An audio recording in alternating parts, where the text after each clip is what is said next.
बहू, आज मेरी किटी पार्टी है। मेरी सहेलियां आएंगी। कोई कमी नहीं होनी चाहिए उनके खान पान में। और तुम उनके सामने मॉडर्न कपड़े पहनकर आना, क्योंकि उनकी बहुएं मॉडर्न कपड़े पहनती हैं। और तुम जो ये 6 मीटर का कपड़ा लपेटे रहती हो वो मत करना।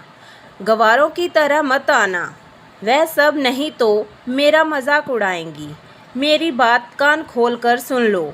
उन लोगों के सामने ऐसा काम मत करना कि मेरी बेइज्जती हो। इसलिए तुम मॉडर्न कपड़े पहनकर ही आना। मम्मी जी, मेरे पास तो मॉडर्न कपड़े ही नहीं हैं। अरे, मैंने जो तुमको लाकर दिए थे वो कपड़े कहाँ गए? मम्मी जी, मैंने वो सब कपड़े गीता दीदी को दे दिए।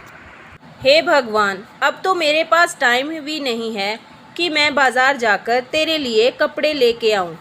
हे भगवान, मैंने ऐसा क्या पाप किया जो मुझे गवार बहू मिली और मेरे बेटे की तो पूरी लाइफ खराब हो गई। रेखा की सास मुँह ही मुँह में बड़बड़ा रही थी और पास ही कमरे में खड़ा उसका ससुर यह सब देख रहा था। इससे पहले रेखा का ससुर कुछ बोलता और दरवाजे की घंटी बजती है और रेखा दरवाज़ा खोलने चली गई। घर के अंदर आते ही सास की सहेलियों ने बोला, अरे वाह, घर की सजावट तो बहुत सुंदर है। तभी रेखा की सास बोलती है, हाँ हाँ, सुंदर तो होगी ही। आखिर घर किसका है? फिर सब सहेलियाँ चाय पीने बैठती हैं और कुछ ही समय में एक सहेली बोलती है, अरे यार, तुम हमें अपनी बहू से नहीं मिलवाओगी? और सास को अपनी बहू को बुलाना पड़ता है। रेखा ने एक लंबी और अच्छे रंग की साड़ी पहनी थी। वह सबको बुलाती है। सास की सारी सहेलियां उसकी ओर देखती हैं और हंसने लगती हैं और बोलती हैं,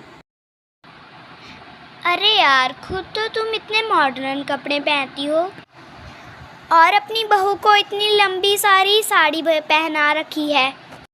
यह बोलते ही सब ज़ोर ज़ोर से हंसने लगती हैं और अरे यार, छोड़ो तुम सब, जिसकी जो मर्जी वो पहने, हमको क्या।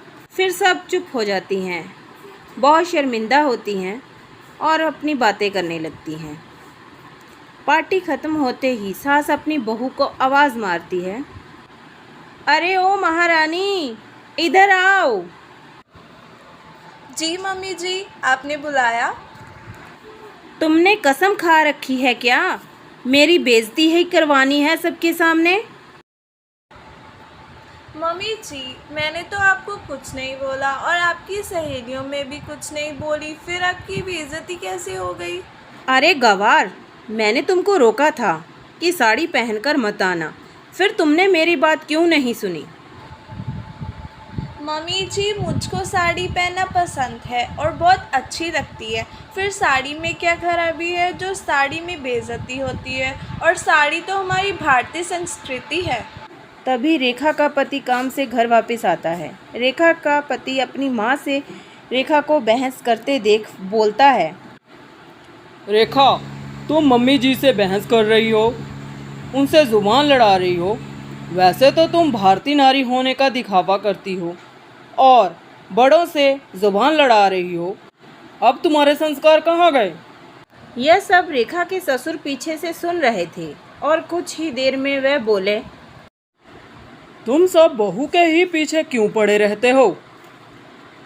आखिरकार तुम्हारा क्या बिगाड़ा है बहू ने? तुम क्यों बार बार उसका अपमान करते हो? तुम सब अपनी हरकतों से बाज आ जाओ, नहीं तो तुम सब के लिए अच्छा नहीं होगा।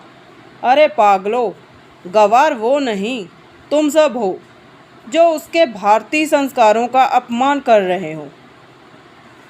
और मैंने रेखा को अपनी बहू बनाकर कोई गलती नहीं की, बल्कि अच्छा किया, क्योंकि हमारी आने वाली पीढ़ी को भी हमारे भारतीय संस्कारों का पता चलना चाहिए। यह सब बोल रेखा के ससुर वहाँ से गुस्से में चले जाते हैं और रेखा की सास और उसका बेटा बहुत शर्मिंदा होते हैं। वह दोनों रेखा से माफ़ी मांगते हैं और हंसी खुशी अपना जीवन जीते हैं।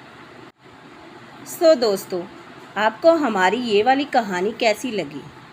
प्लीज़ हमारे चैनल को लाइक, सब्सक्राइब और साथ ही दिए गए बेल आइकन को ज़रूर सब्सक्राइब कीजिएगा ताकि हमारी आने वाली नई वीडियो सबसे पहले आप तक पहुंच सके। Thank you.